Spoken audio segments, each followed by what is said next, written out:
Hi all, this is Abhay from Prepwise.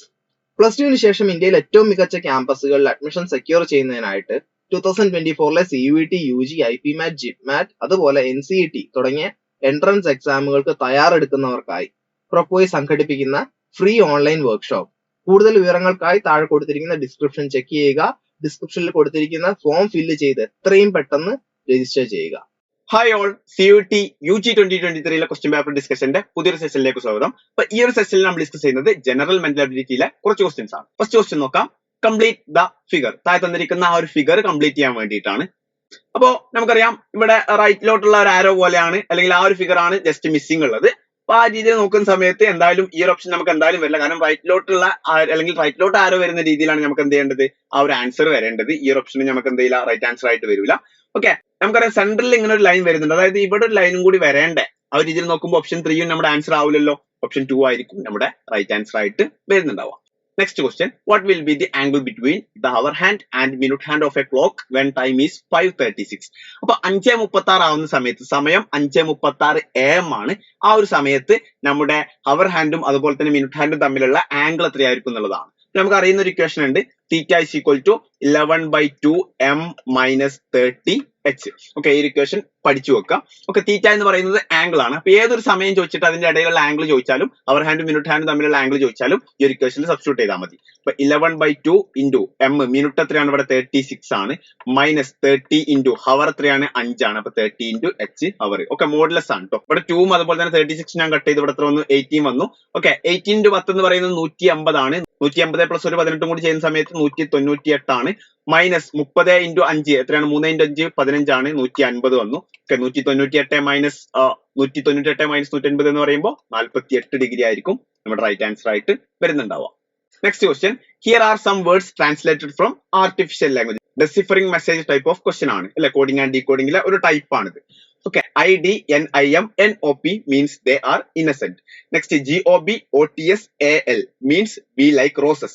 NOPEDAL means they like flowers. അങ്ങനെയാണെങ്കിൽ which code represents flowers in the same language? ഇപ്പൊ flowers ഏതൊക്കെ ആയിരിക്കാം? ഒന്ന് NOP ആയിരിക്കാം, അല്ലെങ്കിൽ ED ആയിരിക്കാം, അല്ലെങ്കിൽ AL ആയിരിക്കാം. എന്തായാലും OTS ആവില്ല എന്നുള്ളത് നമുക്ക് വളരെ എളുപ്പത്തിൽ മനസ്സിലാക്കാൻ പറ്റുന്ന കാര്യം. അങ്ങനെയാണെങ്കിൽ ലൈക്ക് എന്നുള്ളത് ഇതിൽ രണ്ടിലും കോമൺ ആയിട്ട് അത് വരുന്നത് AL വരുന്നുണ്ട്. ദാറ്റ് മീൻസ് AL നമ്മുടെ ആൻസർ ആയി വരൂല. നെക്സ്റ്റ് ജസ്റ്റ് നോക്കാം, ദേ എന്നുള്ളത് ഇതിലും അതുപോലെ തന്നെ ഇതിലും കോമൺ ആയിട്ട് വരുന്നുണ്ട്. അതിൽ രണ്ടിലും NOP എന്ത് ചെയ്യുന്നുണ്ട്, കോമൺ ആയിട്ട് വരുന്നുണ്ട്. ദാറ്റ് മീൻസ് ED എന്നുള്ളതായിരിക്കും നമ്മുടെ റൈറ്റ് ആൻസർ ആയിട്ട് വരുന്നുണ്ടാവുക. നെക്സ്റ്റ് ക്വസ്റ്റിലോട്ട് പോവാണ്. Rohit ranks 17th from top in A class of 40 students. അപ്പോൾ ഒരു ക്ലാസ്സിൽ 40 സ്റ്റുഡൻസ് ഉണ്ട്. റോഹിത് 17ാമതാണ് ടോപ്പിൽ നിന്ന് നോക്കുമ്പോൾ. ബോട്ടത്തിൽ നിന്നുള്ള റാങ്ക് ആണ് ചോദിക്കുന്നത്. ഇപ്പൊ നോക്കാം, 17 പ്ലസ് ബോട്ടത്തിൽ നിന്ന് റാങ്ക് ഞാൻ X എന്ന് കൊടുക്കുകയാണ്. -1 is equal to 40. അങ്ങനെയാണെങ്കിൽ 16 plus X is equal to 40, X is equal to 24 വരും. ഓക്കെ ആണല്ലോ. ഓപ്ഷൻ ബി 24 ആയിരിക്കും right answer. Next question, a girl is facing north. ഒരു ഗേൾ എന്ത് ചെയ്യാണ്, ജസ്റ്റ് നോർത്തിലോട്ട് ഫേസ് ചെയ്യാണ്. She turns 90 degree anticlockwise. That means ഇങ്ങോട്ടേക്ക് ഒരു ആന്റി ക്ലോക്ക് വൈസിൽ 90 ഡിഗ്രി തിരിയാണ്. Okay, anti clock vice direction and 45 degree clock vice direction. ഈ ഒരു 45, അതായത് ഇതിന്റെ സെന്ററിൽ അല്ലെ, ഇങ്ങോട്ടേക്ക് വരും. ഒരു ക്ലോക്ക് വൈസ് ഡിറക്ഷനിൽ 45 ഡിഗ്രി തിരിയാണ്. അങ്ങനെയാണെങ്കിൽ which direction is she facing now? ഇപ്പൊ ഏത് ഡിറക്ഷനിലാണ് ഫേസ് ചെയ്യുന്നത്? ഈ ഒരു ഡിറക്ഷൻ ഏതാന്ന് നോക്കിയാൽ മതി. ഇത് നോർത്ത് ആണ്, ഇത് വെസ്റ്റ് ആണ്. അങ്ങനെയാണെങ്കിൽ നോർത്ത് വെസ്റ്റ് ആയിരിക്കും നമ്മുടെ right answer.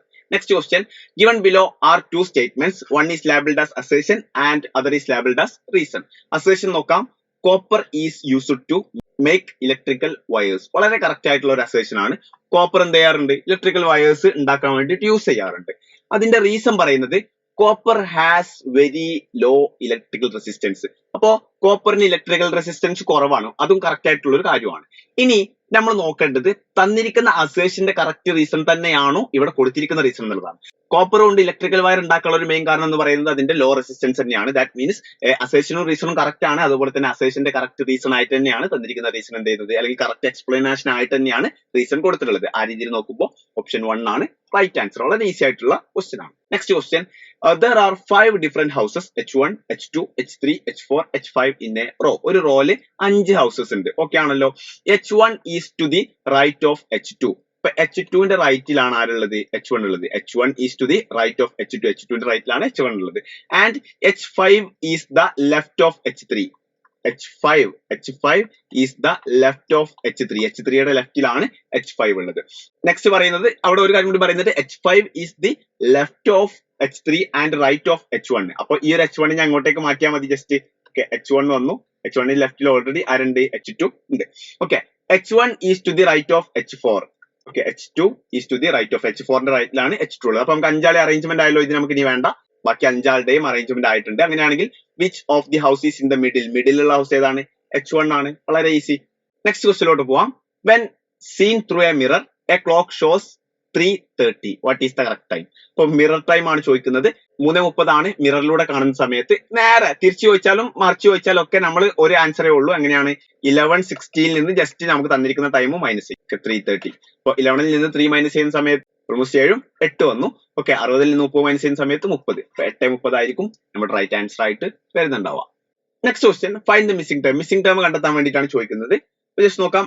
RST. Okay, R വന്നു. നെക്സ്റ്റ് S ഇല്ല, T വന്നു. ഓക്കെ, U ഇല്ല, V വന്നു. ജസ്റ്റ് നോക്കാം. R. ഓക്കെ, S വന്നിട്ടില്ല. നെക്സ്റ്റ് T വന്നു. U വന്നിട്ടില്ല, V വന്നു. അപ്പൊ V അല്ല, നെക്സ്റ്റ് X ആയിരിക്കും നമ്മുടെ ആൻസർ. അപ്പൊ ആൻസറിലെ ഫസ്റ്റ് ടേം X ആയിരിക്കും. ആ രീതിയിൽ നോക്കുമ്പോൾ ഈ രണ്ട് ഓപ്ഷനും നമുക്ക് വെട്ടിക്കളയാൻ വേണ്ടി പറ്റും. ഓക്കെ, X വന്നു. നെക്സ്റ്റ് Y വന്നിട്ടില്ല, Z വന്നു. അപ്പൊ ആ രീതിയിൽ കറക്റ്റ് ആയിട്ട് തന്നെയാണ് പോകുന്നത്. നെക്സ്റ്റ് ഇവിടുന്ന് ബാക്ക് നോക്കാം. A, B വന്നിട്ടില്ല, C ആയിരിക്കും നെക്സ്റ്റ് വരുന്നുണ്ടാവുക.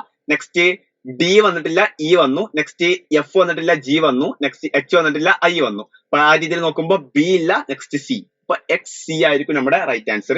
രണ്ടും എന്താണ്? XC തന്നെയാണ്. അങ്ങനെയാണെങ്കിൽ ഇനി നമ്മുടെ അടുത്ത രക്ഷ നടുവിലുള്ള നമ്പേഴ്സ് എങ്ങനെ വന്നു എന്നുള്ളതാണ്. നമ്പേഴ്സ് ഏതൊക്കെ നോക്കാം. 9 വന്നു ഫസ്റ്റ്, പിന്നെ 6 വന്നു, പിന്നെ 11 വന്നു, പിന്നെ അടുത്ത ടേം ഇല്ല, പിന്നെ 13 വന്നു. അപ്പോ 9ൽ നിന്ന് 6ലേക്ക് എങ്ങനെ പറയാൻ പറ്റും? -3 എന്ന് പറയാൻ പറ്റും അല്ലെ. 6ൽ നിന്ന് 11ലേക്ക് +5 എന്ന് പറയാൻ പറ്റും. +3 +5. അങ്ങനെയാണെങ്കിൽ അടുത്ത -7 ആവണം. അങ്ങനെയാണെങ്കിൽ +9 ആവണം അടുത്തൊരു ടേം. ആ രീതിയിൽ നോക്കുമ്പോൾ നോക്കാം. 11 - 7 എന്ന് പറയുമ്പോൾ 4 ആണ് വരേണ്ടത്. നെക്സ്റ്റ് 4 + 9 പറഞ്ഞാൽ 13 ആണോ? കറക്റ്റ് ആണ്. അപ്പൊ ആ രീതിയിൽ രണ്ട് ഭാഗത്തും എന്ത് ചെയ്യുന്നുണ്ട്? അത് കറക്റ്റ് ആയിട്ട് ഫോളോ ചെയ്യുന്നുണ്ട്. ദാറ്റ് മീൻസ് ഇവിടെ എന്തായിരിക്കും? 4 ആയിരിക്കും. X4C എന്നുള്ളതായിരിക്കും നമ്മുടെ റൈറ്റ് ആൻസർ ആയിട്ട് വരുന്നുണ്ടാവുക.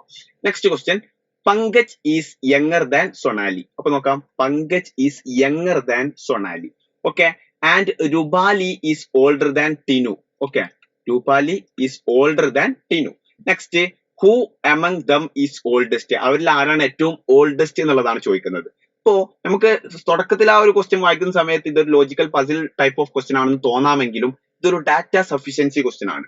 അതായത് ഇനി നിങ്ങൾക്ക് ഇപ്പൊ ഈ ഒരു കാര്യം മാത്രം വെച്ചിട്ട് ഇതിൽ ആരാണ് ഏറ്റവും വലുത്? ഇതിൽ രണ്ട് പോസിബിലിറ്റീസ് ഉണ്ട്. ഒന്നിക്ക് S വലുതാവാം, അല്ല എന്നുണ്ടെങ്കിൽ R ഏറ്റവും വലുതാവാം. ഈ രണ്ട് പോസിബിലിറ്റീസ് പറഞ്ഞിട്ട്. ഓക്കെ, ഇനി ഓരോ സ്റ്റേറ്റ്മെന്റ് വെച്ചിട്ട് നിങ്ങൾക്ക് ആൻസറിലേക്ക് ഓരോ സ്റ്റേറ്റ്മെന്റിലെ ഡാറ്റ ഇവിടെ ഇപ്പൊ രണ്ട് പോസിബിലിറ്റീസ് ഉണ്ട്. നമുക്കൊരു എക്സാക്ട് ആൻസർ പറയാൻ പറ്റില്ല. ഓരോ പോസിബിലിറ്റീസ് വെച്ച് നോക്കിയിട്ട് നിങ്ങൾ എന്ത് ചെയ്യണം? ജസ്റ്റ് നോക്കണം ആരാവാനുള്ള പോസിബിലിറ്റി ആണ് അവിടെ മെയിൻ ആയിട്ട് ഉള്ളത് എന്നുള്ളത്. ഓക്കെ, അപ്പൊ ഫസ്റ്റ് പറയുന്നത് Rupali is older than Pankaj എന്നുള്ളതാണ്. Rupali is older than Pankaj. ആ ഒരു ഡാറ്റ കിട്ടിയതുകൊണ്ട് മാത്രം ഇവിടെ ആരാ ഓൾഡസ്റ്റ് എന്ന് പറയാൻ പറ്റുമോ? തീർച്ചയായിട്ടും നമുക്ക് പറ്റൂല. Okay, next Sonali is older than Rupali. Next നോക്കാം. Sonali is older than Rupali. ഞാൻ പറഞ്ഞു ഒന്നിക്ക് സൊണാലി അല്ലെങ്കിൽ രുപാലി ആയിരിക്കും നമ്മുടെ ഓൾഡസ്റ്റ് എന്നുള്ളത്. അതിൽ തന്നെ ഇവിടെ രണ്ടാമത്തെ ഡാറ്റ പറയുന്നുണ്ട് Sonali is older than Rupali എന്നുള്ളത്. ദാറ്റ് മീൻസ് ഇവിടെ നിന്ന് നമുക്ക് എക്സാക്ട് ഒരു ആൻസർ കിട്ടുന്നുണ്ട്, അല്ല എക്സാക്ട് ആൻസർ കിട്ടുന്നുണ്ട്. ദാറ്റ് മീൻസ് അത് കറക്റ്റ് ആണ്, അല്ലെങ്കിൽ ആ ഒരു സ്റ്റേറ്റ്മെന്റ് സഫീഷ്യന്റ് ആണെന്നാണ് നമ്മൾ പറയുന്നത്. നമ്മളവിടെ ആൻസർ എന്ന് പറയുന്നത് അല്ലെങ്കിൽ നമ്മളവിടെ ഒബ്ജക്റ്റീവ് എന്ന് പറയുന്നത് ആരാണ് ഓൾഡസ്റ്റ് എന്ന് കണ്ടെത്തലല്ല, മറിച്ച് ഏതൊക്കെ സ്റ്റേറ്റ്മെന്റിലെ ഡാറ്റ വെച്ചിട്ട് നമുക്ക് എക്സാക്ട് ഒരു ആൻസറിലേക്ക് എത്താൻ കഴിയുന്ന നമ്മൾ കണ്ടെത്തലാണ്. ഓക്കെ, അപ്പോൾ രണ്ടാമത്തെ സ്റ്റേറ്റ്മെന്റ് മാത്രം വെച്ചിട്ട് നമുക്ക് എന്ത് ചെയ്യാൻ പറ്റുന്നുണ്ട്? ആൻസർ കണ്ടെത്താൻ പറ്റുന്നുണ്ട്. ഇനി മൂന്നാമത്തെ മാത്രം വെച്ച് നോക്കാം.